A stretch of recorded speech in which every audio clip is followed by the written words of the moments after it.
tell me, if you agree with Kirk or not. Either way, this should have never led to violence. They're now worried that what happened could chill free speech on college campuses. That was the first thing that popped up on my Instagram feed, and it was shocking. With social media making it difficult to avoid seeing the shocking events on a Utah college campus Wednesday, the deadly shooting remains on the minds of many attending class at schools across the state of Maryland. That includes Towson University. It's never happened before. We've never seen somebody go to a college event like that, speak publicly, and then all of a sudden get assassinated like that. It was in my mind in class, a little bit.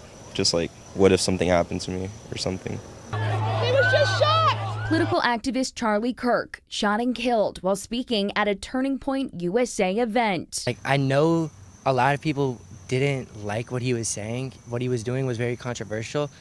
I like to believe he was misunderstood, just because the whole idea of coming to a college campus to voluntarily speak your ideas, it is very offensive to some people when you're hearing things that you don't like to hear, but at the same time, it's not like he was forcing anybody to hear those. He was hosting public events. Some students now concerned, since college campuses have traditionally been places where freedom of speech is celebrated. We're seeing a lack of empathy as well in recent years, lack of understanding, especially deep understanding.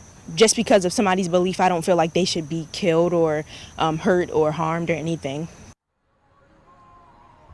Towson University has its own chapter of the Turning Point USA group. President Brendan Hegberg sharing a personal message, not on behalf of the organization, stating, quote, "He died a warrior of the Constitution, someone who never backed down from a debate, someone who honored every element of what it meant to be an American," going on to say, "We will continue his mission the way he designed."